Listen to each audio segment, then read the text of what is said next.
Hello, everybody. Welcome to Wild Raven Tarot. This is the part where I bring guests on and we chit chat and talk about shit. Today I have Sabrina's Fard.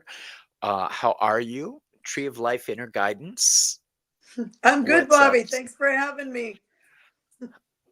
Today we're just going to talk about astrology. I use a lot of astrology in my tarot readings, and Sabrina is an astrologer who also does tarot and runes and a whole bunch of goodies. Magical shit. Magical shit. That's right. Magical shit. I do all kinds of Oh, magical shit. I forgot I put my phone on vibrate again. Son of a gun. Put it in your pocket and you'll remember, Bobby. Right? Wink, wink. Wink, wink. You would think I would, huh? So let's say hi to a bunch of people before we start, shall we? I see in the crowd my sister Selena is here. What up, girlfriend? Maru is first up. How you doing, Maru? Let me move my Hi, Selena. microphone out of the Hi, way. Maru. We've got Jan, Maru. Silky Still. What's up? Rebecca, Jan and Rebecca were in my members chat this weekend, so that was awesome. Who else we got?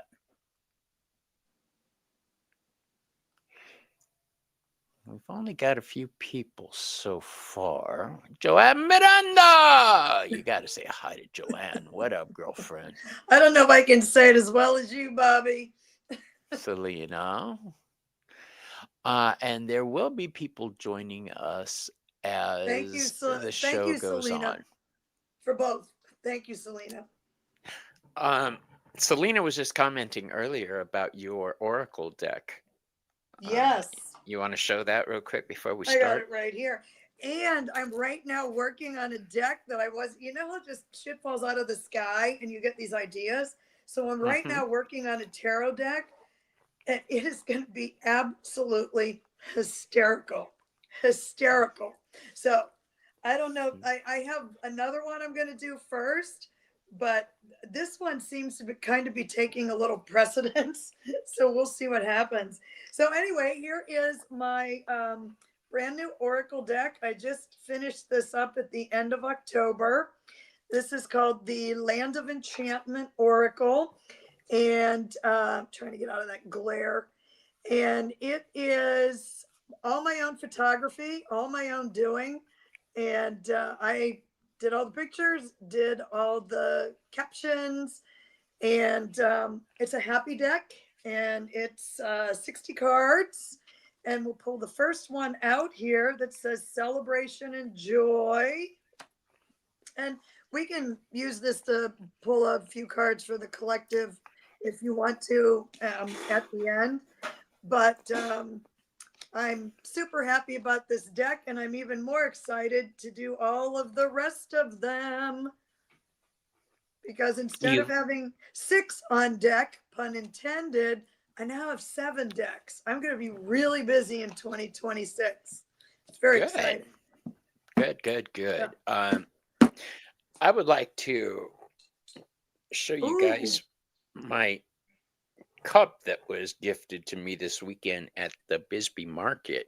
That's Isn't that beautiful. Cool? Joey always has her big cup, and I don't have one. And I mentioned that to somebody, and they had a booth, and they went and got me one. Nice. That's beautiful. I love this. So, hold on. It was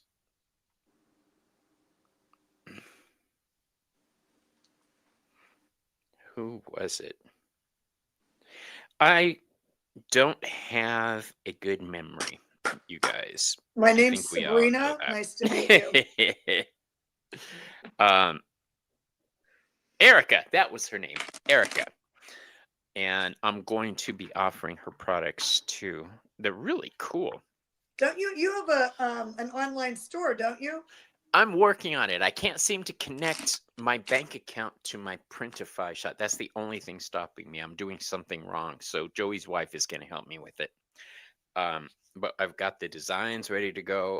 Yes, I've got my store. And then on my website, if you go to wildraventarotaz.com, got to put the AZ at the end of Wild Raven Tarot.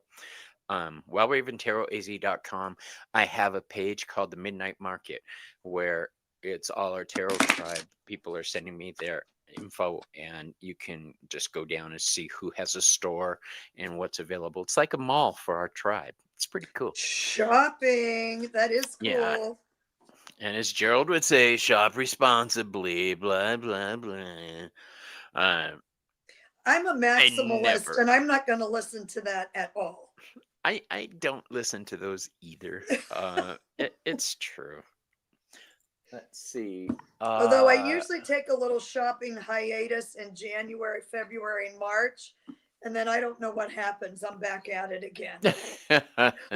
Selena's like, I'm not a responsible shopper. No kidding. Hi, Annie, by the way. So, Selena, speaking of, this came in the mail today.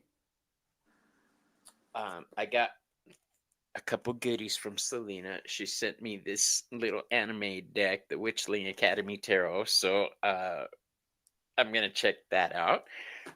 And then we have the Spiritual Tarot, which is more along my vibe, but we're going to check that out too. And then I got a bag. I love tarot bags, you guys. I really do. Oh, that's good to know. Well, because I have them hanging everywhere all over my house. I see that. I just organized all my cards. I couldn't stand it anymore. So I put them in clear containers and put them all up the shelf, and I categorized them. Like, this is my little Astrology tarot box. And the only problem is I have about a dozen of these boxes in, cards. Yeah. It's an obsession. It is. That's the problem with collectors. There's nowhere to put these damn decks of cards once you get them. Right. Yeah. Well, I figured it out. So. Cool beans. All right. So we've said hi to everybody. We've talked about what we got coming up. Tomorrow, I do want to point out, tomorrow's Wednesday, and 420 Christmas Tarot Eve is going to be 2 hours earlier because Joey's going to her in-laws' house tomorrow. So instead of 4 o'clock Eastern, it's going to be at 2 o'clock Eastern. Let's see what else. And Selena and I have decided to take the night off on Thursday because it's Christmas. We are not doing a Behind the Moon episode that night. We will be back the following week on New Year's to talk about a year review, what we've been through throughout the year, the blessings that have come into our lives. What else were we talking about? Oh, and of course, all the tarot decks we've collected. Also, could I say one thing for something that's on my channel right now that people might need? I have the holidays, DAZE. I have 3 tips for survival of the holidays, in case anybody wants to come in there. You might want to watch it before you show up at your relative's house or in-laws' house, because it may help you. Yeah. Tarot tribe troubles. Yeah. I'm redoing my rooms simply for the fact that I don't have storage space anymore. I need to get a new stand-up cabinet, so that's the impetus.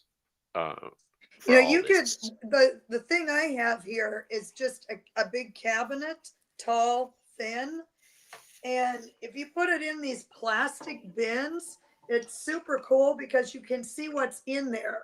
And if you put it in, like I have oracle card decks in a different spot. I have all my rune information in one of these. It's all super organized because I have 8 million planets in Capricorn and I can't stand a mess.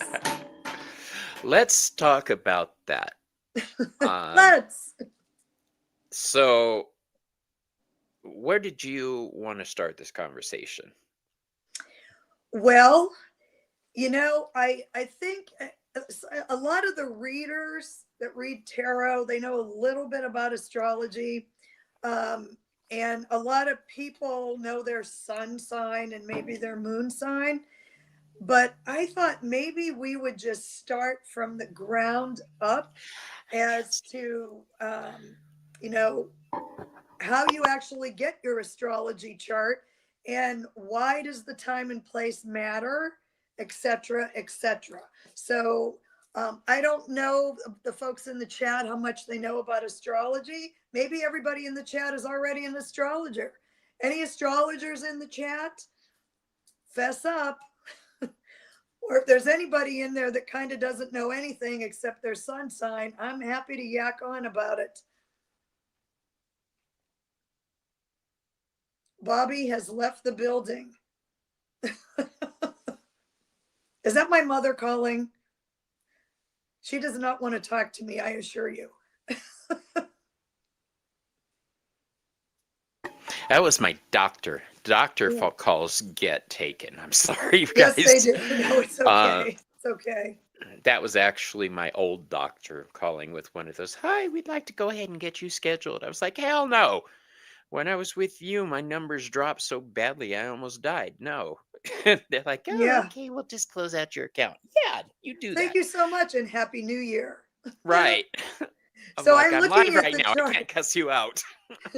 So I'm looking at the chart and I have one person on here that's deep into astrology, and then another person is so confused, and another person says they suck.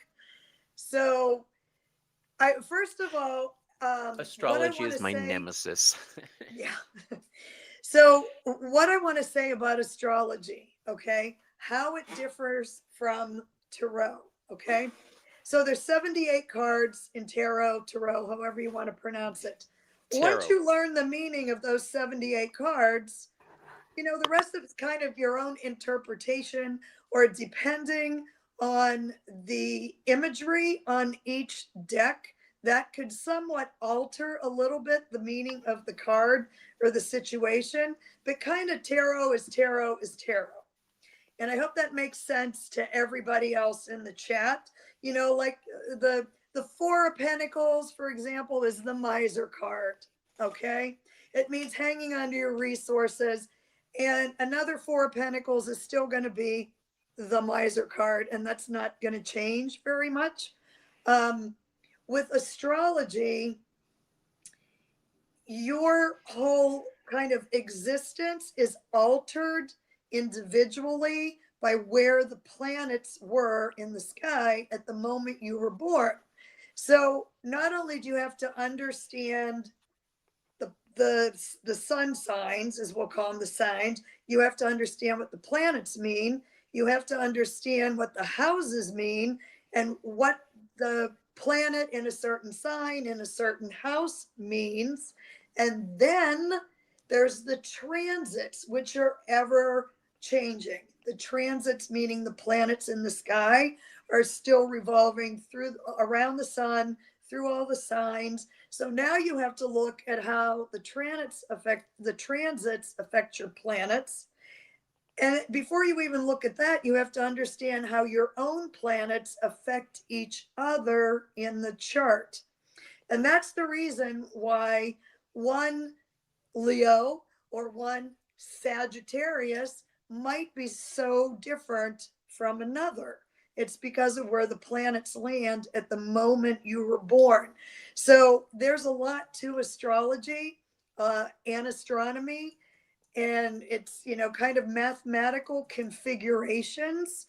So if you all want, I can just start right from the bottom. And the very first thing you do to get your astrological chart. And is that where you all want me to go? I'm happy to go there. Or you can tell me where to go. Let me talk about this real quick since you brought it up. This is the Decan wheel. Each one of these little spots is 10 degrees. There's 36 spaces. You could see that each quarter contains 3 signs. So in the upper left-hand side, we've got Capricorn, Aquarius, and Pisces. Below that, we've got Aries, Taurus, and Gemini. Next to that, we've got Cancer, Leo, and Virgo. Then Libra, Scorpio, and Sagittarius. So those are the 12 signs. But within each sign, you could see 30 degrees, 3 different 10-degree segments. So at the very top right there, you see the 2 of Pentacles. The little circle with the cross is supposed to be pentacles or discs. So in the first decan, the 2 of Pentacles is ruled by Jupiter. The second decan, it's still Pentacles, but now we've got the energy of Mars. The third decan, which is the 4 of Pentacles, is ruled by the Sun. So what Sabrina was saying about the 4 of Pentacles being the 4 of Pentacles, well, this is why that you can see the guy holding on to his wealth in the 4 of Pentacles. He's relishing his wealth. He's living in his joy. So that is how the sun signs affect each, or the planets are able to affect the different tarot card signs. Yeah. So go ahead. Okay. Oh, here we are. All right. So when you first get your astrological chart, so let me say that the reason you need, of course, your date of birth, full month, day, year, you need the time of your birth, and you need where you were born. So that is what's going to set up your natal chart. So why that is so important is because obviously at different times during the day, the planets are going to be in different places. You know, they all revolve around the sun. And the placement is where we would get the latitude and longitude from. Because where you were born, in what city and state and country, if you were born, say, for example, if you were born in Arizona, in Phoenix, Arizona, at the same time as somebody was born in Boston, Massachusetts, even though you're born at the same time in the same day, the planets are going to be a little different because of the latitude and longitude. So that's going to alter it. And this is the reason why it's so important to have your time of birth so your chart can be accurate. And how, if you don't know your birth time, how you get your birth time is you can, number one, call the hospital where you were born and got your birth certificate issued. They may be able to get that information for you, although today they may not tell you anything.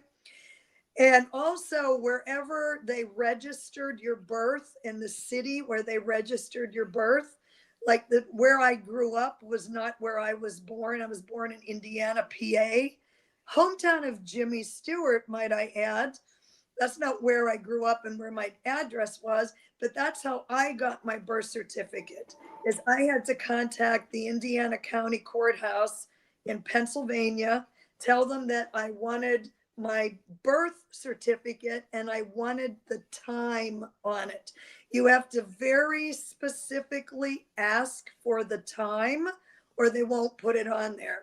They may or they may not put it on there.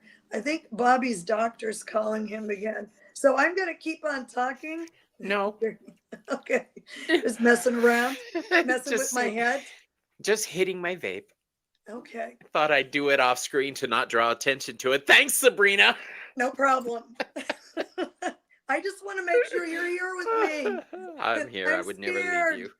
So if for some reason you can't get a birth time, okay, that's the most accurate way to get your chart. But if you can't get your birth time, we could do what we consider whole sign houses. And how you would do a whole sign house, there's 12 houses in astrology. So what we would do is we would put your sun sign on the ascendant. So for example, Bobby's a Leo. If we didn't have any idea what time he was born and we couldn't get that information, We would just put his sun sign right on the ascendant, and then you'd plug the planets in like that. You would get some information that way.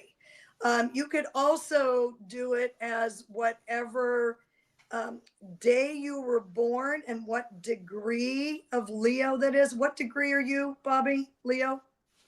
I believe I'm the second decan. Hold on. Not. Uh, I want the degree, the exact degree. So what I'm talking about as far as degrees go, there are 30 degrees in each astrological sign. It starts, the actual astrological wheel starts with 0 degrees of Aries. And it goes from 0 Aries to 29 degrees of Aries. So Bobby has the Mars. deacon sign up there. So if you look at the Aries symbology, which is on the left-hand side in red, you'll see that it has 0 to 10, then it would go 11 to 20, then 21 to 29 degrees of Aries. Each 10 degree is considered a decan or a decan of that sign.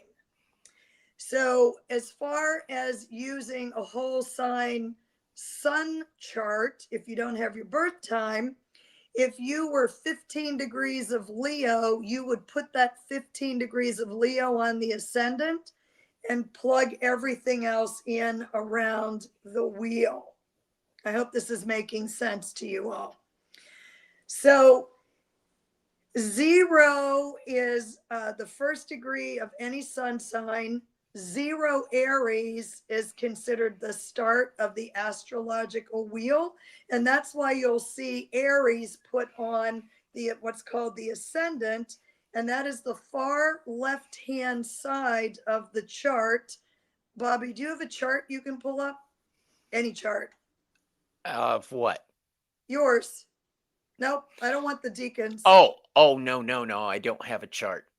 Okay, well, that's all right. Hold So on. Let me I find you can one. make it up as we go along here.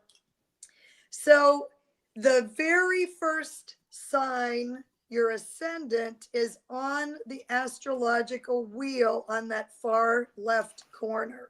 So if you look at your astrological wheel, like a pie or a pizza, it's a pizza and has 12 slices of pizza. Each one of those slices of pizza is considered an astrological house. Each house has a particular meaning.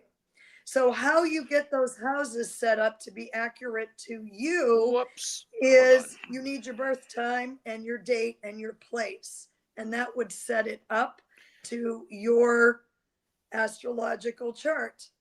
So your ascendant is the sign that was coming up over the horizon at the time you were born. So, okay. So your ascendant is the astrological sign that's on the far left. And I think he has, I can't see far away. So whatever sign that is would be Whoops. your ascendant. Hi. Hi. So, Uh, and if you are, let's say I'm going to use Bobby because I know a little bit about his chart. He's a Gemini rising Leo. So the sign coming up over the horizon at the moment he was born, date, time, year, place, all of that was Gemini, and he's a Leo. So I'm going to guess that his sun is around either the 3rd house or the 4th house. Okay. That's just placing it around the astrological wheel. So if he met someone else that was also a Leo, but let's say they're Taurus rising, a Taurus rising Leo is going to look and act very differently than a Gemini rising Leo. So that's why someone could have the exact same birthday, born at a different time, but they would look different, act different, have different priorities. Their sun sign would still be Leo. They would still probably want to be the center of attention. And they, would be romantic and fun. And So, like, and Leo, The no, okay. I'm thinking something different. Forgive me. Go on.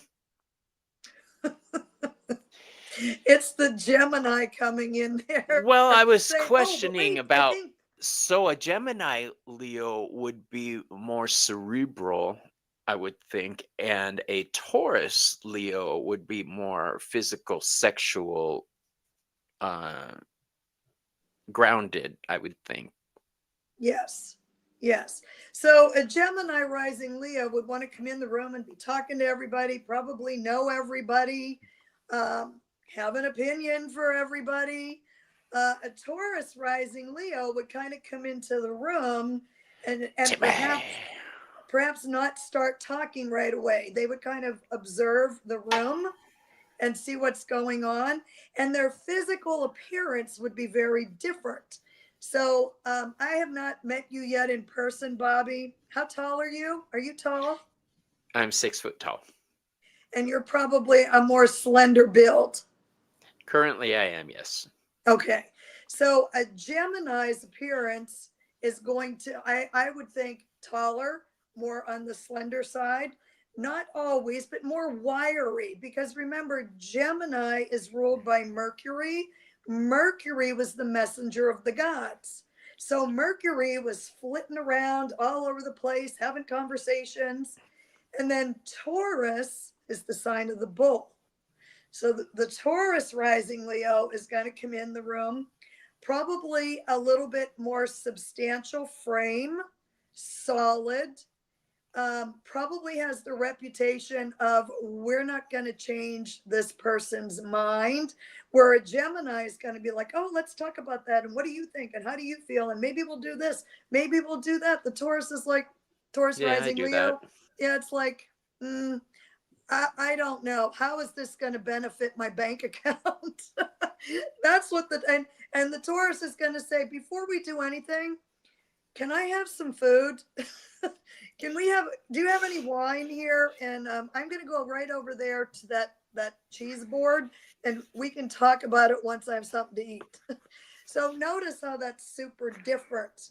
Now, the other thing is your ascendant is going to set up where all the other planets fall in that big 12 pieces of pizza. So where Pizza. I know where Gemini is on the first house, the second house is probably going to be Cancer.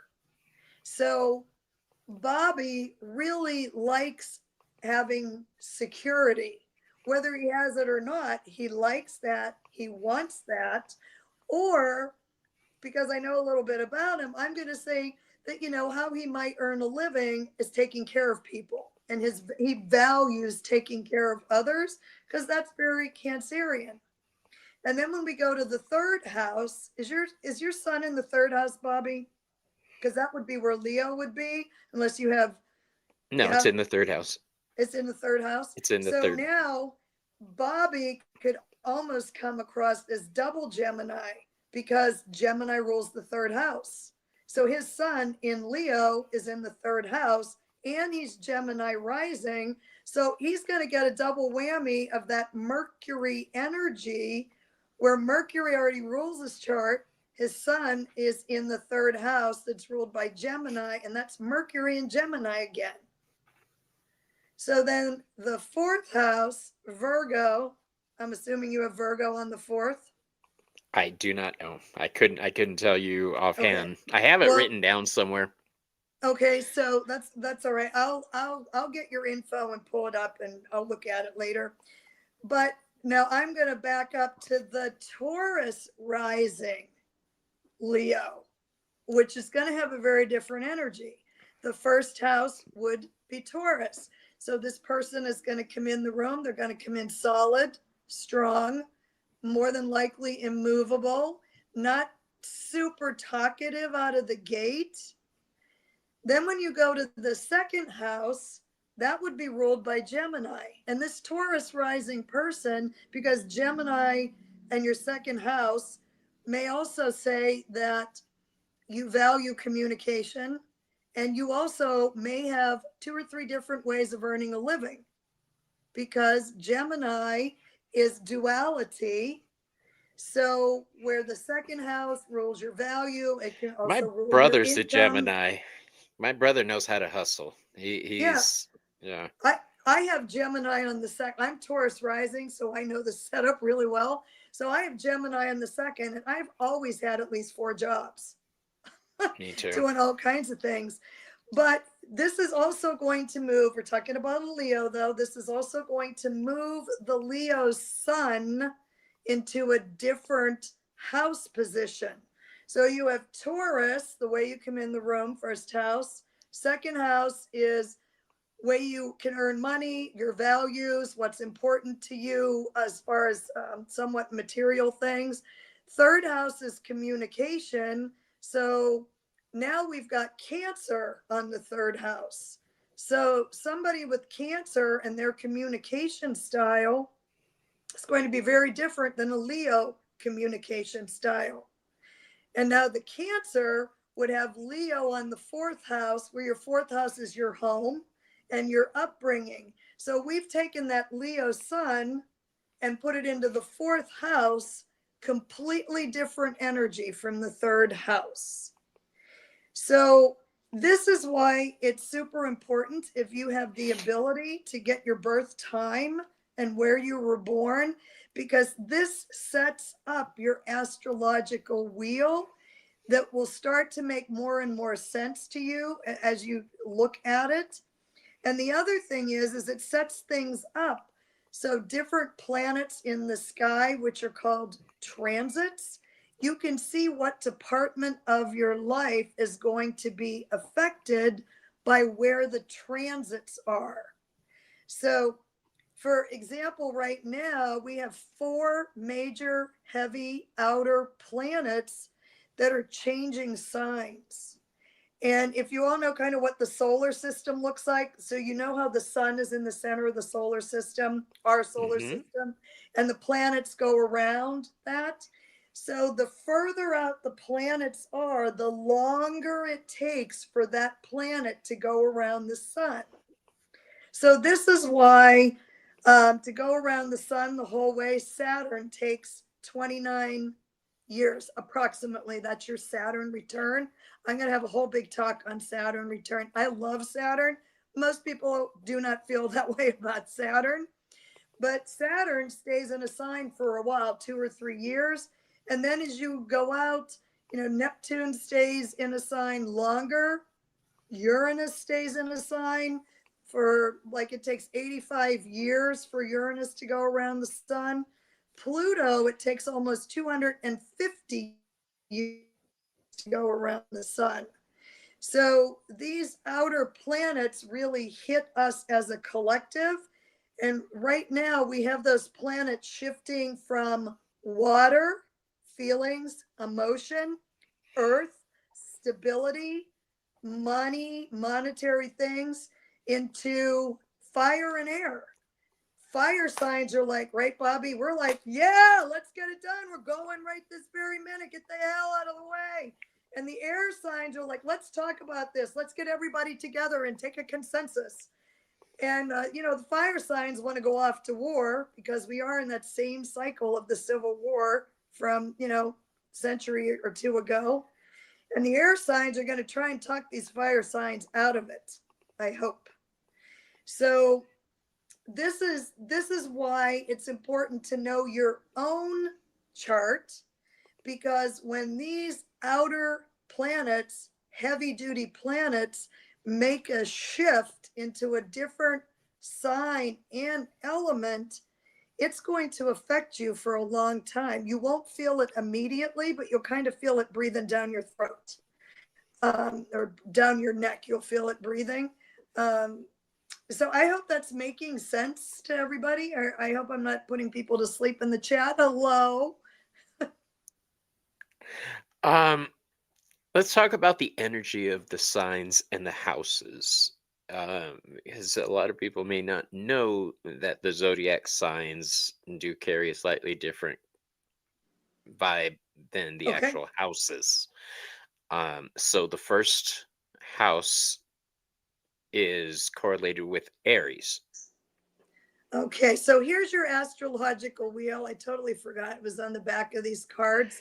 Oh, so So cute. they are cute. So can you see, my friends, on the left-hand side where my finger is, where that's Aries right there? So if you spin this wheel like this, okay? Now we have Gemini on the ascendant, and that is what I was talking about with Bobby. So you see how that moved all the rest of the planets around into different houses, okay? And then we'll back this up to Taurus, where I was talking about the Taurus rising Leo, and where the Leo is now over here in the fourth house, okay? So your standard astrological wheel right there starts with Aries. And Aries color is red. It's a fire sign, okay? And it's kind of known as a maverick. And because Aries starts off your astrological wheel and is the first fire sign, they're the trailblazer. They're the maverick. They're innovative. They're fearless. They can be bossy and self-centered. Oops, sorry, Aries. Not all of us has every fabulous trait, but and Aries is going to want to start things. They're fantastic at starting things, not always fantastic at finishing them. So next on your astrological wheel, and a color representation for Taurus is pink. And even though it's pink on here, but as you flip it over, and that's the symbology. So Aries is the ram, Taurus is the bull. Now, a Taurus is very slow to anger. You can annoy a Taurus for a long time, like you can pull that bull's tail out in the field a few times. But let me tell you, when that Taurus lets loose, you are not going to want to be in the same hemisphere, because Tauruses are usually super strong, super stable, solid. Now, not every Taurus. I'm giving you the best and kind of not so good images of a Taurus. They're grounded. They're very into materialism. They rule the second house, which is about values, materialism, earning potential. Okay. They can also, they're fixed, where Aries is a cardinal sign. They want to get it done. Taurus is like, I really like the way things are. Why do you want me to change this? So stubborn as a bull. I'm sure you've all heard that. That's how a Taurus can be. And fixed signs really don't like change. People in general do not like change, but the fixed signs really don't like change. So that's another reason why, if you get your chart done and if you have a lot of planets in fixed elements, change is not going to be easy for you, and you're not going to like it at all. Okay. Next on deck, third sign, Gemini. Gemini's colors usually like a yellow, a gold color of Mercury. They are ruled by Mercury. They're multifaceted. They're curious. They want to hear all the opinions, and they might change their opinion on a whim. Mercury was the messenger of the gods. So communication is very important to a Gemini. The third house rules communication. It also rules short trips. So the ninth house, which is the opposing sign, rules overseas trips. Gemini rules short trips around the hood or in the States. Okay. Everybody okay? I'm going to keep going. We're with you. All right. So Cancer. Now, Cancer is the crab. And I'm not really sure where this symbology came from for Cancer. Do you know, Bobby? The crab? claws. Okay. Yeah. Great. Okay. Thank you. So Cancer rules the fourth house. So this is where you kind of get daddy's little girl or mommy's boy. Not all the Hey, time, but Swampy. I'm just saying that. Now I happen to love Cancers. All my friends are Cancers, and Pisces. So I love the water signs. So a Cancer is kind of like the astrological great mother, the caretaker, the nurturer. It's a water sign. They're very sensitive, they're very caring. They can get their feelings hurt. That's why they retract back into that hard shell. So the fourth house is your upbringing, your home life, your family life. And so what I want to call to your attention here is we've went through fire, earth, air, and water. So that's the first stretch. So fire signs start it. Earth signs say, all right, how the hell are we going to implement this and get it done? Your air signs say, well, we better talk to the board about this and make sure we haven't missed something. And the Cancer says, are we taking care of everyone? Are we going to hurt anybody's feelings doing this? Cancer, so, you mentioned Cancer being the mother sign. If you look on the decan wheel directly across from it, everybody, you've got Capricorn, which is the father. So you've got the mother in the father there. That's how I read it. Yes, yes, of course. And in your chart, you look at the fourth house to see family dynamics. In the 10th house of the father, you look at career, and often that dynamic, what's going on there, will give. So for myself, I would look at that to see what's going on in the family. And anyway, so Leo, could we talk about Leo more? We could Absolutely. never talk about Leos enough, can we? That's right. All right, so we have Leo here, and in this particular on the back here, it's a golden sun color. Leo is ruled by the sun. Leo is very regal. Leo the lion. I mean, what's hell more yeah, regal? we are. Leo the lion, courageous, regal, loyal. Leo's one, if they're into you, man, they are loyal, loyal, loyal, loyal, and they'll be very good to you. But Leo can also be the sign of the narcissist. Leos also love Leos. True. I also love Leos. And Leo men love me for some reason. I can walk into a room and if Leo men love me. Yes, they do, you bastard. And you know, this one time we were all out. This was back when I was in Portsmouth, New Hampshire, and we were all out drinking on the outdoor deck in the summer. And there's a bunch of us girls talking, and I'm just part of the pack, right? And out of the clear blue sky, a Leo engineer, so not just any Leos find me, Leo engineers, he just goes right through all the girls and goes right to me, starts talking to me.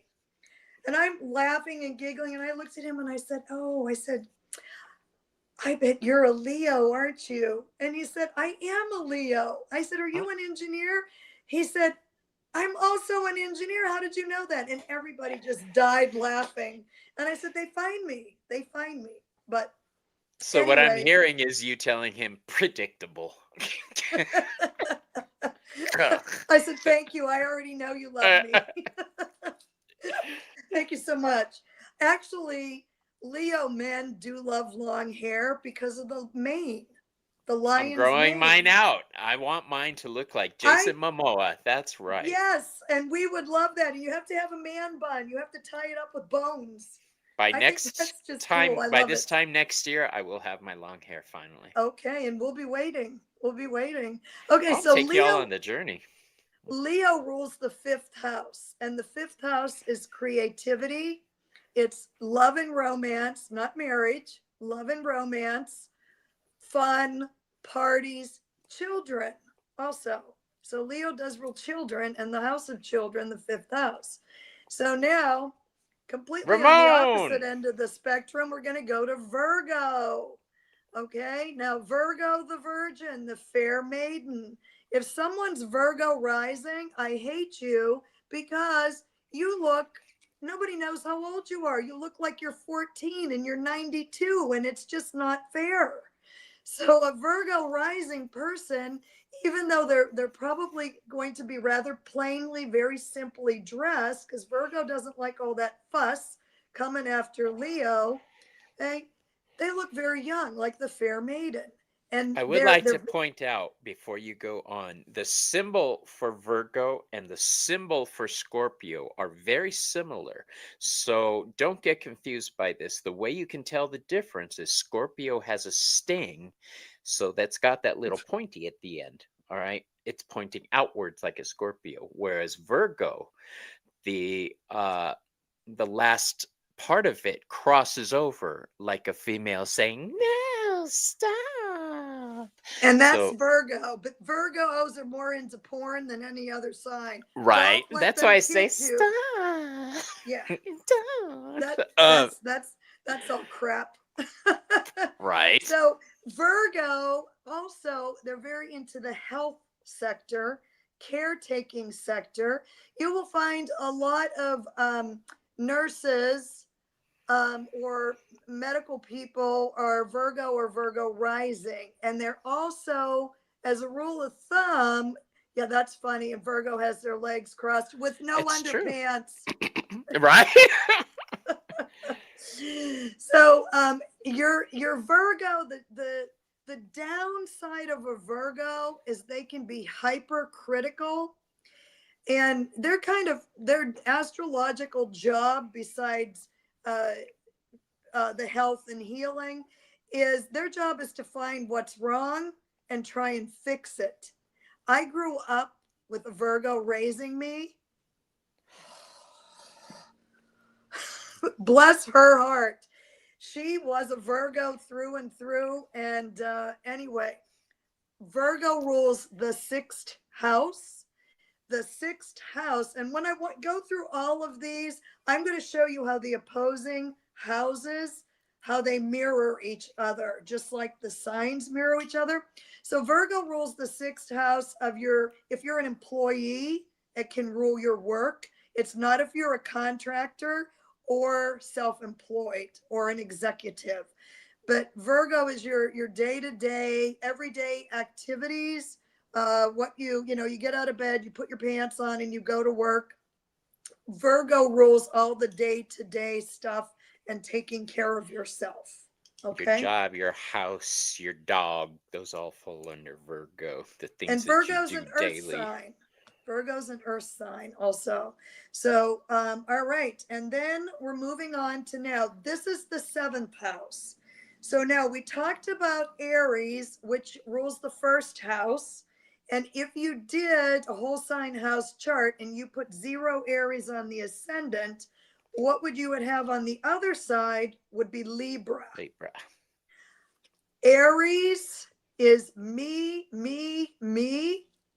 Libra is we.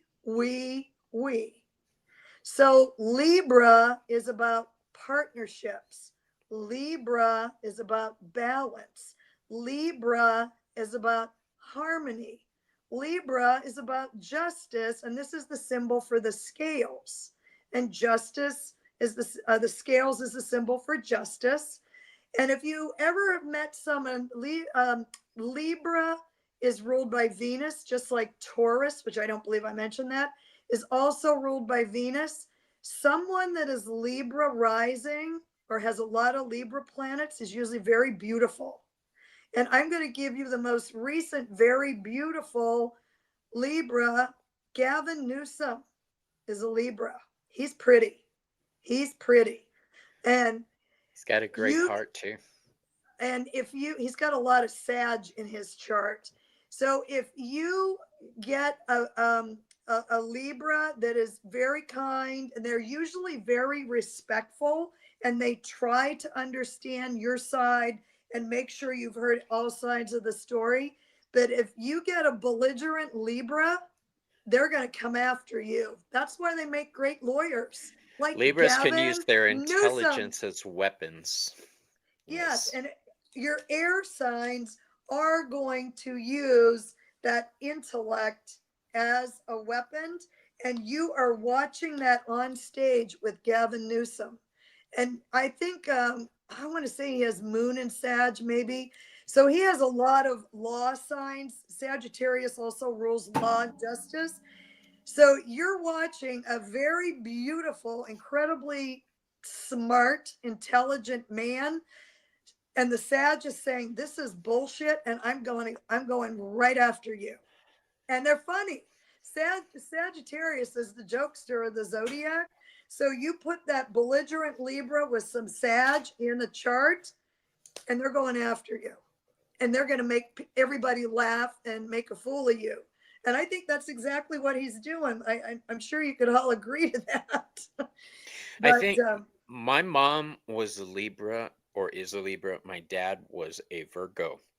Um, so both of them raised me to examine everything closely, well, and that's to and know the that's ins and that's outs of clear by your things. Gemini rising. You will end up with the chart that get your parents kind of hand down to you, so to speak. You'll see the chart of your family and your ancestors in your own astrological chart. Yeah, Okay, for dad better or was a worse. Virgo. He worked on airplanes. Um, the scary part is he was also a heroin addict for a long time. Um, so there's that. My mom, if she got angry, went cold. My dad went hot. So I've got cold anger and hot rage inside of me at times. Um, it amazes me how they were both so analytical on everything. So that And that could drive trickled you to down do to me. drugs. Yeah, and that Yeah. that could make you do drugs. I seriously. Now your dad was the Virgo, Yeah. the engineer. Yeah. There's a lot of Virgo in your engineering groups are going to be Virgo and are going to be Aquarius. So, and you know, often if you say, okay, so Leo engineers, Sabrina, that's kind of who likes you. Often your sun sign may have signs on either side in your chart. Like a Leo could have 3 or 4 planets in Virgo, and that's where the engineering comes from, depending on where they land. So Libra rules the seventh house. The seventh house is about open enemies, okay, contracts, um, justice, marriage, partnerships, okay, air sign. So now we're going to go to Oh, Scorpio. before you go on, yeah, I want to stress what you said about Aries being me, and Libra being we. That's a big thing. Um, I love that. Yeah, there you go. Well, my screen is backwards, so I think I'm going Yeah. over there, but I'm going over here. So that's why I haven't figured out how to fix it. Honestly, I haven't taken the time to figure out how to fix it because I You will do fix that. it. All right, so next we have Scorpio, right? Yes, we do. Okay. So, like Bobby said earlier, notice over here that is the sting of the Scorpio's tail, the scorpion. So, Scorpio is a water sign. This is the deepest, most emotional sign. Pisces is emotional, but Scorpio's deep, penetrating emotions. Scorpio is the detective. Um, Scorpio is intense, ruled by Pluto. Now, I also want to mention that before Pluto was discovered, Scorpio was ruled by Mars. So there is a lot of Mars in with Scorpio. So Pluto is transformation, Scorpio is transformation. In fact, my friend who is gone now, she was a Scorpio rising Capricorn, and she always used to say, anyone that has a Scorpio moon, their emotions and feelings are so deep, they don't even know what the hell they are. They're so deep. They can't even access them. So I don't know if anybody in the chat has a Scorpio moon. If you want to give a little commentary. I see Red Dragon, and you're a Scorpio. That is the perfect name for you, Red Dragon. That's fabulous. Krista, what's So, your birthday? me? No, Krista. Oh, She was saying, I have no idea what I am. I thought I was Scorpio Cuspa Libra. I feel like I'm mostly Libra. Give us your birthday. Oh, Mysterio D, what up, you sexy bitch? oh, Miss Tara D, you hot tamale. Do you know why Mexicans eat tamales for Christmas? So we could have something to unwrap. Yeah, that's. Is that a bad joke or what? You know what? I have to tell you, I think I'm the only person alive that hates tamales. I have Ah, no, I'm I, making tamales later today. Oh, I hell am yeah. not coming over. Not That's the coming over. traditional meal. Okay. So, all right. October So I'm just 27th. gonna, Oh, October so where are we 23rd. here? Okay. Witchy best friend. Who's the person that said they didn't know what sign where are you? That's Krista, and her birthday is October 23rd. Okay, Miss Krista or Mr. Krista. It's So Miss. there really isn't any such thing as a cusp, and let me tell you why. So remember we talked earlier how there's 0 to 29 degrees of each sun sign. And depending on what time you're born, that is going to determine what degree. So if you were born on whatever date it was, October 23rd, I think Krista said. So it depends on what time you were born. So if you were born on October 23rd at 4:32 p.m. in Portugal, Lisbon, Portugal, and you look at your exact birth time and place of birth, it's going to tell you whether you are 29 degrees and a few minutes of Libra or you're 0 degrees and a few minutes of Scorpio. So, depending on what time you were born, that is going to tell you whether you're Libra or Scorpio. Now, if you feel more like you're Libra, you may have more Libra planets in your chart. Or you could be Libra rising, which would give you all those qualities of being Libra when people meet you. My friend Bonnie's a Sag. She's Libra rising and she's just beautiful. And she walks in the room and has the best smile ever. And she's Libra rising and she also has Moon in Libra and she's just Miss Congeniality. And then, of course, when she shuts the door is when the Sag comes out. She starts complaining about everyone, but she comes across as this beautiful Libra person. Krista, So, what time were you born, by the way? Since we're talking about that, 30 minutes from Libra. Uh, because according to the Dickan wheel, the decan according to the wheel, Dick Wheel, according to the Dick wheel, according to the Dick Wheel, October 23rd is Scorpio, and your card is the Five of Cups, which is ruled by Mars. So you've got Mars and Scorpio here for your card. Krista, can I have what year you were born? Is that She okay to said, ask that? Can I have the year yeah, you were born? she said 1971, October 23rd. Oh shoot, I don't have I don't have it here. I have the Then why the latest. hell you ask? I'm just kidding. Well, because I forgot that I have two ephemerises. I wore the other one out. So what this is here that I was going to look up is this starts in the year 2000 and it has all the astrological information, times, dates every month for the next 50 years in here. So depending on what time you were born, that will show up. Okay, so can we get back to this? Absolutely. Can I finally talk about the rest of Scorpio? Fine, All right. whatever. So Scorpio ruled by Pluto, the 8th house, sex, death, taxes, transformation. The 8th house is also other people's money. So if you were looking to marry someone and they have Taurus or Virgo on the 8th house, that partner could be a little bit on the frugal side. I'm trying to be kind. Your Cheap. partner, your partner could be a cheap shit if they have Virgo or Taurus on that eighth house. So that's also other people's money. All right. So now we're going to go to Sagittarius. So Sagittarius, this symbol is the archer, the centaur that shoots the big arrow. They always shoot for the So stars. show them the difference between Mars and Sagittarius. They both have an arrow-looking thing. The difference is Sagittarius has the line through it where it's the bow, I'm looking just for like she Mars was here. saying. Hold on. Mars, it has the sphere, but it has a circle. So think spear and shield for Mars because it's aggressive.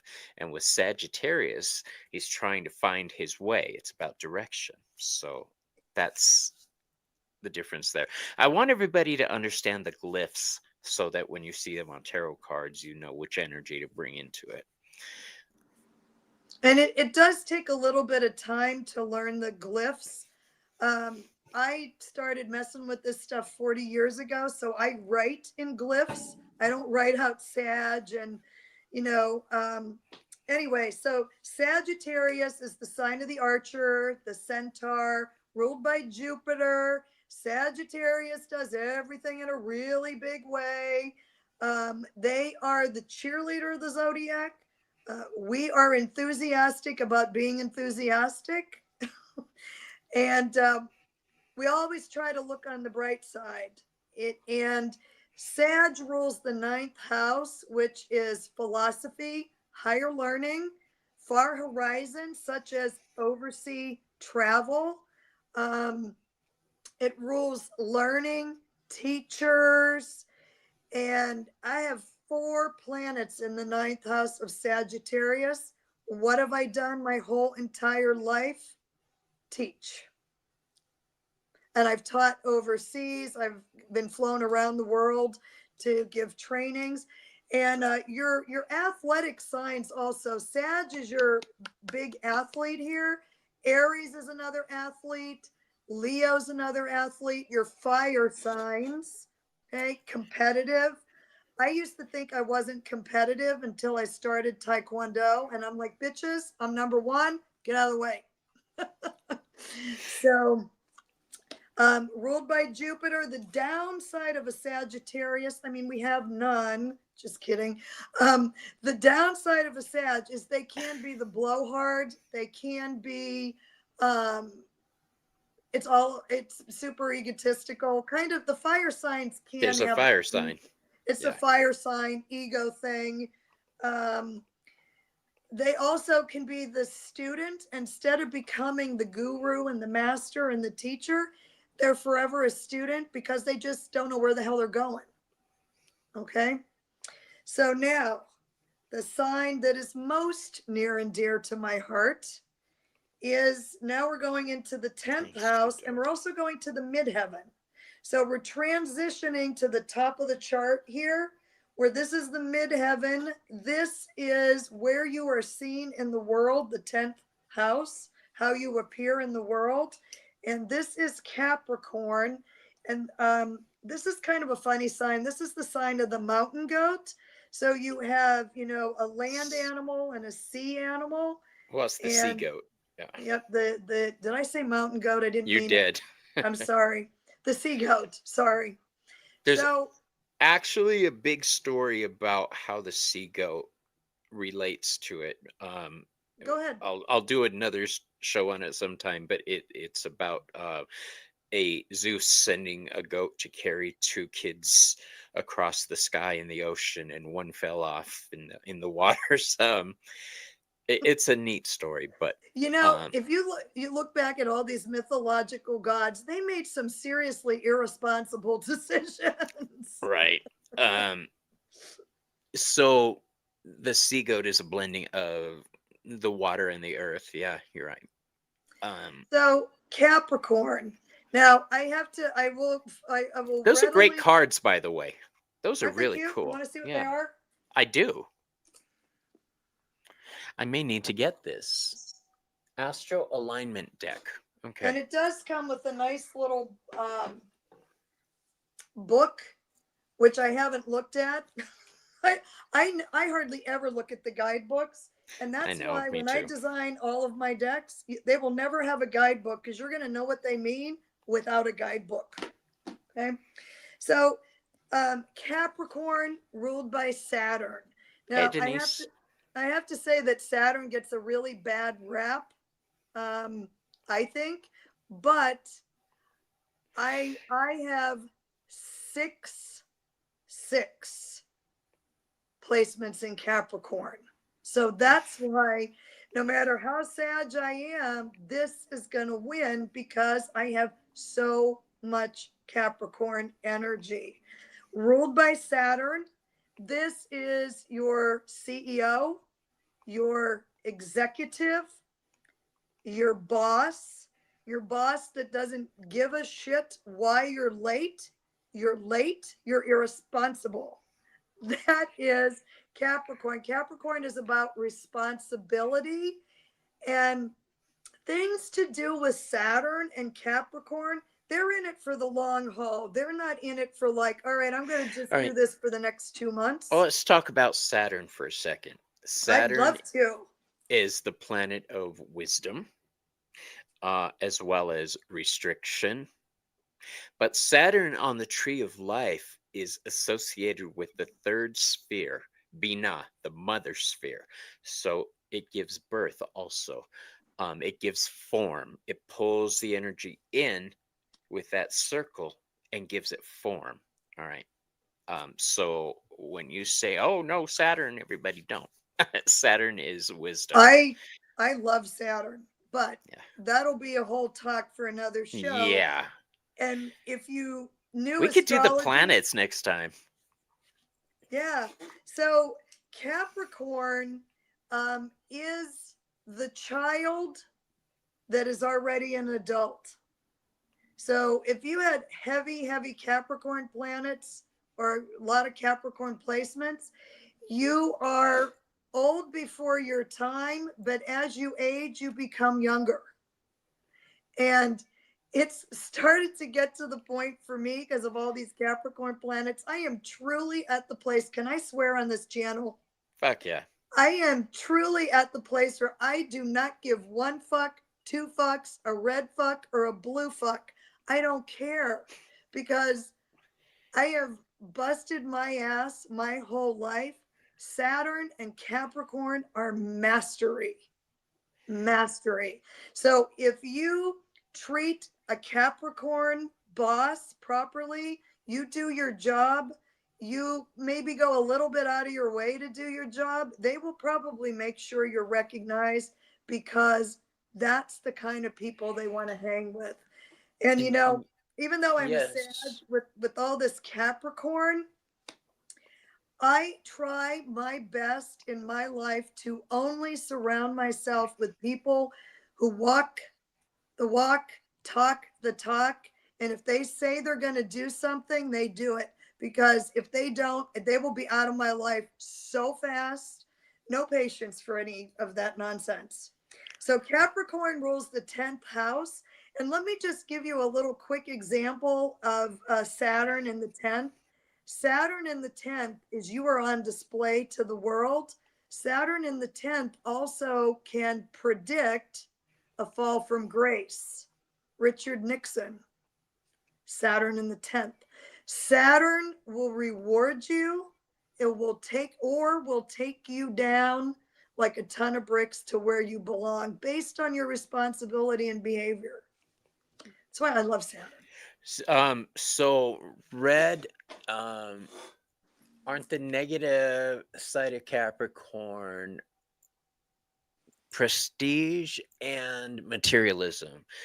When you get a Capricorn gone bad, um, I'm not going to point fingers, but sometimes they become the energy of the president, uh, domineering, not a good person. So, yes. One of the big downsides of a lot of Capricorn is they can be so logical and so analytical that they leave all the emotion out of it. So, especially a Capricorn moon can be one cold bitch. We're not, but we can kind of look at this as like, well, why don't you just fix it? So you know how men always want to fix things and women always just want to talk about it. If you get a female Capricorn with heavy Capricorn energy, they're going to be like, why the hell don't you do something about this? So they cannot be very warm or nurturing. They have feelings, believe me, they have feelings, but the responsibility in getting the job done is going to override the feelings far too many times. Miss Charity, what is your husband's sign? You say in your family you have at least 5 Leos married to Capricorns. What's your husband's sign? And I would like to let you know that my husband is a Capricorn, so there's another Leo Capricorn combination. He gives me stability. If we were a picture, he gives my picture a frame, restrictions, and I give his picture color. Because I'm out there. It's the Gemini and that Leo, double Gemini Leo combo. That's right. Is Miss Tarot D? What sign are you, Miss Tarot D? She's a Leo, and he's a Capricorn. Well, you know what's funny is I just spilled the beans, and I have 6 placements in Capricorn, and Leos come running. So that I don't know what it is, and I think what it is maybe there's a side of Leo that they want to, be the party boy and the fun and just, go eat chicken wings and drink beer. And the Capricorn says, you can do that, but your ass better be home at 10 p.m. sharp. If you want anything from me, you better get home. So I don't know, but like I said, that's funny that I'm going to have to look that up and figure out what it is. Or maybe I don't know. Anyway. Well, Capricorns ground us. They really do. Leos can be exuberant, let's say. I get that. I need the energy of my husband to ground me, for him to say, do you think that'll really work or be worth it? That type of thing. He doesn't shoot me down or shoot my ideas down, but he is realistic, and he keeps me from, believe it or not, from making a lot more mistakes. Well, and I think that's another thing. So thank you for bringing that up, Bobby. The other thing that when you look at a person's chart, and Capricorn is an earth sign. So if you look at a person's chart, so, all the planets that you have in your chart, if they are, let's say they're mostly air signs, and they have maybe 1 fire planet and 1 water planet, what is the missing element there? So they're mostly air. They have 1 fire, 1 water. The missing element is earth. So they may not be grounded. They may have all these ideas in their head, that air sign, airy, airhead. There is a reason for that word. And so that's the other thing that you would look at on a chart, is you would look at it and say, oh my goodness, you don't have any earth. I have a friend that is all air and water, and she kind of is a hot mess, and she's not grounded. She just doesn't stick with anything for any length of time. And I'm like, well, you did that for, 6 weeks. Why didn't you don't even know anything yet. But anyway, Aquarius. Now, Aquarius is ruled by Uranus, but before Uranus was discovered, the ruler of Aquarius was Saturn. So Aquarius is the water bearer, which can be kind of confusing because it's an air sign. So here is your technologist. Here's also your humanitarian. That water bearer is giving water to the collective, to the people. And this is why you're hearing that Pluto, that is transitioned recently into Aquarius for the next 20 some years, is power to the people. because Aquarius is your humanitarian.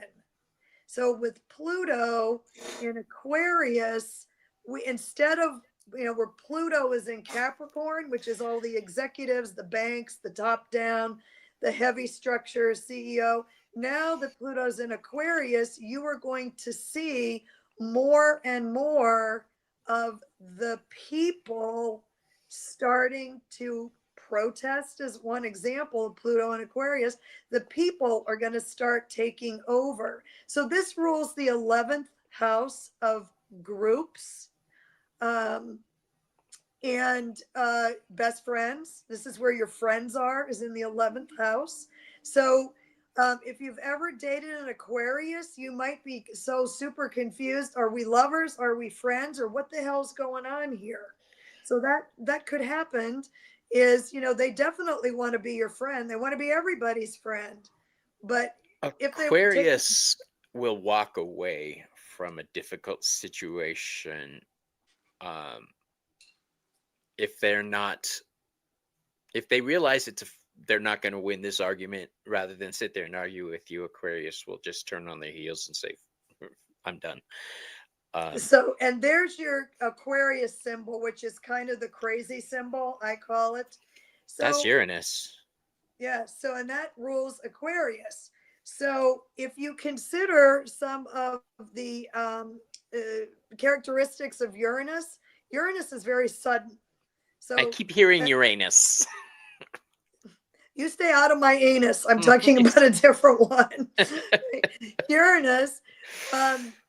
So it's sudden. So that's where an Aquarius will be just like, bye-bye. So I had a joke with my friend Patty, who's been an astrologer forever. And we used to talk about how, and Aquarius is a fixed sign also. So Aquarius will say, I want everything my way, and if you don't like it, well, fuck you.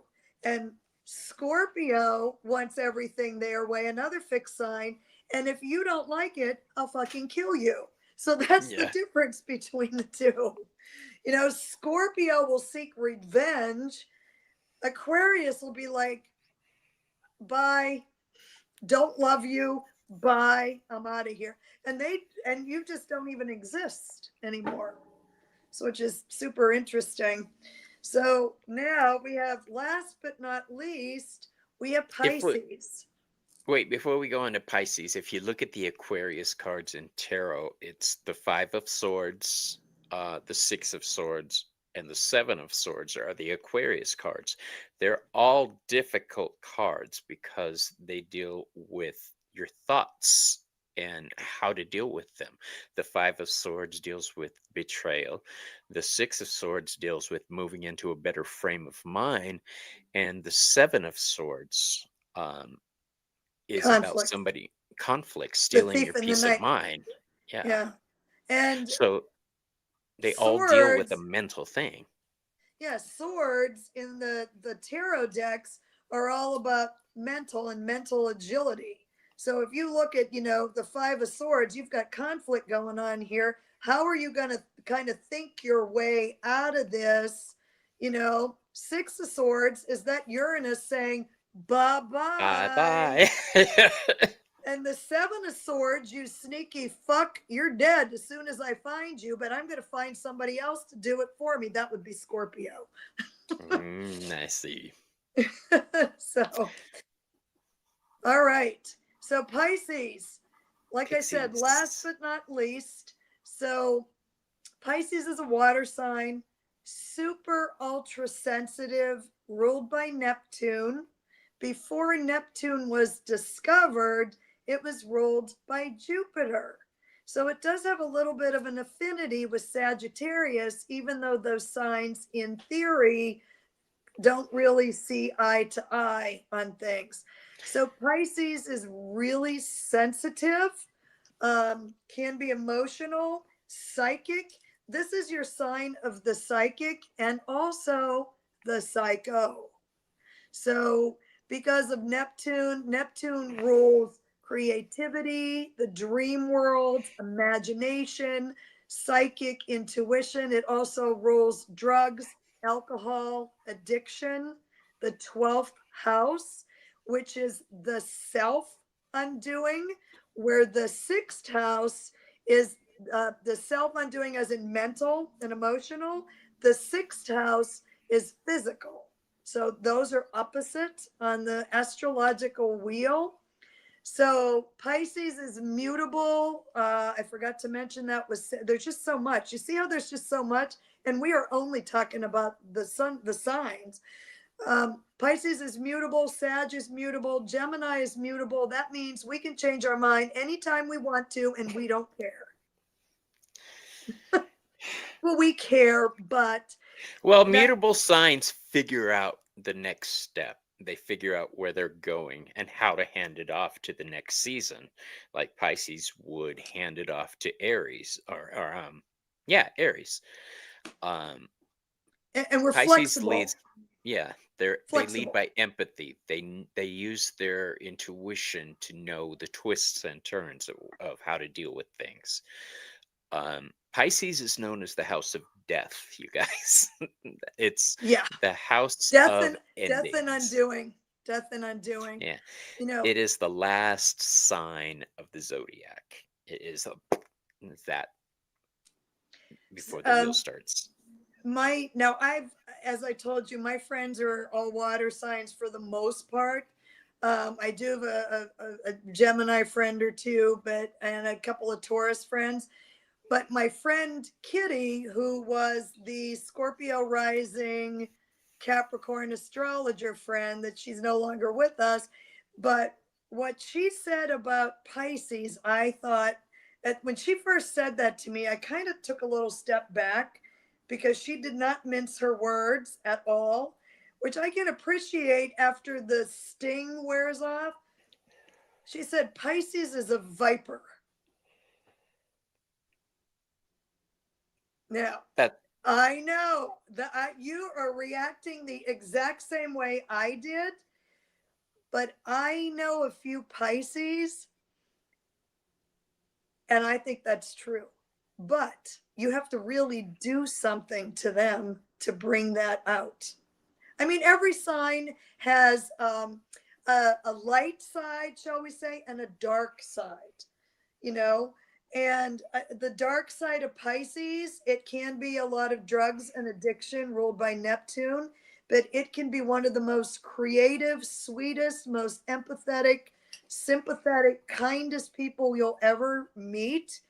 The one thing that I find about a lot of Pisces is they don't seem to learn their lesson very well, because they are so empathetic and kind and sensitive. They'll give a person 2, 3, 4, 10 chances. And I'm like, you know, if it's a good day, you'll get 3 strikes and you're out. But 12th house is the house of mental undoing. It's also the house of institutions. Okay? Institutions as in mental institutions. Or it could be the house where you are, here comes Santa Claus to my front door. I love it. Packages. Does anybody shop just so you get presents delivered for yourself? I shop just so I can see the UPS man walk up the drive. Yeah, he's my new best friend. He keeps coming back here hoping I'll come out and talk to him. He's probably a Leo. But I was gonna kind of talk back and forth about how the houses oppose each other. Do you want me to do that? Sure. How is everyone? Very dreamy. Someone said, "Yeah, that's Pisces." How is everyone holding up on the chat? Is this too much? Because there is a lot going on with astrology. Like I said, we haven't even touched the planets yet. Yeah, we'll do that next time. I'm looking forward to that, because there's 12 zodiac signs, but there are 10 planets that are associated with astrology also, and we won't have time to do it today, but I really do want to talk about those planets. Yeah. So here's your wheel. So I'm going to kind of hold this wheel up and talk about it, if that's all right with you guys. So you won't see me, but I look the same as I did without the wheel here. So as you look over there on the left-hand side, you see the symbol for Aries, the ram. Now that's the first house. Directly across from that first house in green, slightly above what we would call the horizon in the chart, you see Libra. So I think we already kind of clearly understood what's going on there. I'm trying to get this in a good spot. Whoopsie. Um, Aries is me, Libra is we. The first house is the house of self. It's usually your physical appearance. And Libra is about partnership, marriage, contracts in that seventh house. So if you go to the second house where you see the symbol for Taurus, which the second house is your money, your earning potential, your values, directly across from Taurus is Scorpio, which is other people's money, sex, death, and taxes, and how other people's earning potential may affect you. As I said, your partner there, your partner's money. And I kind of joked about that. I'm trying to hold this card better. There we go. All right. So then next you have Gemini. I hope I'm not making some of you motion sickness here, moving this around. You have Gemini, which is the third house of communication. It's about more local travel. Okay. And it's about the smaller details of situations, the details that are within the bigger picture. Then directly across from Gemini, you see Sagittarius. Sagittarius is the big picture ruled by Jupiter. We're shooting for the horizon. We want to see the big picture. We're going to let Gemini deal with all those details. Okay. Higher learning with Sagittarius. Sagittarius is your master's degree, your PhD. Gemini is your bachelor's degree, so to speak. Then, and I'm going to turn this a little bit better here. So now we're moving on to Cancer, Capricorn. So we have the fourth house here at the bottom, which is your home life, and the midheaven up here, which is your public life. So Cancer is mom, stays at home with the family in olden days. And then Capricorn is the dad that has the career and is out in the public eye. Next is Leo, which is the sign of children and creativity and all about, me, my kids. And Aquarius, opposite, is groups, is about the collective and how we can better serve humanity. Then you have Virgo, which is in the sixth house of your physical health. Pisces is the 12th house of your mental health. It can also be your mental undoing in the 12th house. Virgo can be, your self-care and your own physical undoing. Both of those signs tend to take care of people, your Pisces and your Virgo. So I hope this is making an ounce of sense, Bobby. I think it did, but I like astrology. I hope everybody else is following along. What I do want to say, though, when you talked about Pisces being similar to Sagittarius, Sagittarius deals with spirituality and religion, you guys, whereas Pisces deals with psychic Oh, I powers. forgot that. You put the two of those together, and to me, that's witchcraft. Spirituality is your path. I have Chiron in Pisces in the 11th, and I have an 8th house sun, sex, death, taxes. So, because I was kind of saying, where the hell did all this stuff come from for me? But also, Capricorn is another very psychic sign. They don't want to tell you that, but Uh, no, we haven't really done that. We went through the 12 signs of the zodiac and explained their energy. And Sabrina told us how astrology can affect our daily lives and where the planets in your placement in your chart. Um, it's looking like this is going to actually be a series of shows, you guys. There's it's a just too lot. much. It Yeah. is a lot. And, we should have just stuck with the sign and left the houses out. Um, It's okay.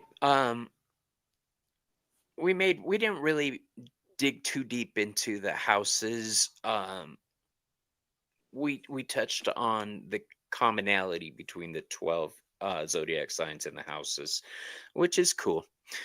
Um, but we are going to have to dig deeper into this topic, the planets. So I'm going to tell you why learning the glyphs is important for me. Um, Not only because I do use astrology in my tarot work and the cards I use, some of them do have glyphs on there. So when I was learning, they were very useful. Um, but it's important to me because I do sigil work with my magic. And I incorporate the glyphs for the planet and the zodiac signs into my sigils. So if I'm trying to get a more aggressive, oh, yes, the center of my sigil would be the sun symbol. Um, if I wanted to be more aggressive, I would have the Um, yes, the moon is one I use a lot. I would use Aries or Mars. Um, Communication, I would use Mercury for intelligence. I would use Mercury or Aquarius um, and for, Venus for your dick wheel. for my dick wheel. That's right. Um, so But more importantly, incorporating Mars those, for the dick wheel. yeah. So I've said it before on my channel. Everybody talks about Mars being so aggressive and this and that. Did you know that he was the only god who was never credited with raping somebody? Um, I like how you say credited, like it's an accomplishment. right. Well, for the Greek gods, it kind of was, you know. Um, they took advantage of everybody. So, yeah, there is that. Yeah, and then And Kronos came along and Saturn and says, "Oh, you're not doing this anymore." I'm just showing you all the glyphs here. If that's distracting, I will stop. And I will stop right now because we're at the last one. yeah. Oh, I Um, forgot Jupiter. How did I forget Jupiter? I don't know. Jupiter for expansion, Pluto for resurrection. Yeah, I incorporate these glyphs and sigils and ogham staves into my work, or not sigils, runes into my sigil work. Um, Plus free flowing sigils where my intuition takes over. So learning these glyphs, if you're wanting to work magic, um, this is a great thing to know. And I think the sexy UPS man just showed up. Um, So it's time to go. Pretty much. I have a client coming up soon anyway, you guys, so we're I'm going to have to I'm cut it supposed to short. be drinking with a friend here in another 15 minutes, Well, 20 there we minutes. have it. Yeah. So So I want to thank you for being here. I think Mars like boys. Mars for the dick wheel. um, yes, we had a great show today, Sabrina. Thank you. I will schedule something with you, and we will do part 2 of this, talking about the energy of the planets. Um, that is interesting because the planets on the decan wheel we showed go around several times. Yeah. So the the dick wheel. The dick wheel. I'm never going to be able to forget about that now. But each decan is ruled by a different planet. So this is when you start getting into super complicated, because 0 to 10 degrees of Aries is one decan, which is ruled by something else. And then the second decan is ruled by a different planet, and the third decan is ruled by another planet. And depending on what decan your sign lands in, whether it's, 25 Sagittarius, for an example, that's the third decan. And the other thing I want to just mention real quick, since we're talking about degrees, because it's really important, and it's coming up in the next 6 weeks, 1 to 2 months, 6 weeks. Pisces, as we talked about, was the very last sign of the zodiac. Okay. And where we talked about there being 0 to 29 degrees, 29 degrees is the very last degree point of Pisces. It's called the anaretic degree. So that is kind of like the complete accumulation of that sign in its most potent form. And also where Pisces 29 degrees is also wrapping up the end of the astrological wheel. We have Saturn right now at 29 degrees of Pisces, and we have Neptune 29 degrees of Pisces. So we are ending a full entire astrological cycle of Saturn and of Neptune, and they are coming into 0 degrees of Aries, which is the sign, the very first sign of the astrological houses and zodiac wheel. So this also corresponds numerology wise with 2026 being a 1-year new beginning. So that's why, if you have an idea of these degree points and the astrological wheel, you can take a look at that, and in your own chart where you have 0 degrees of Aries, where that falls in your chart, you know that there is potential for a new beginning there, or a new responsible endeavor that may involve structured creativity. Saturn is structure, Neptune is creativity, or you're just going to be a very structured drunk in 2026 and have a good time. I love that. That's a great way of looking at it. All right, you guys. Thank you so much for being here. Sabrina, stick around. Remember, tomorrow, Joey and I will be doing an earlier 420 show. It is Christmas Eve, so anybody that wants to join us, please do so. And there is no Behind the Moon this Thursday night. We have decided to take it off.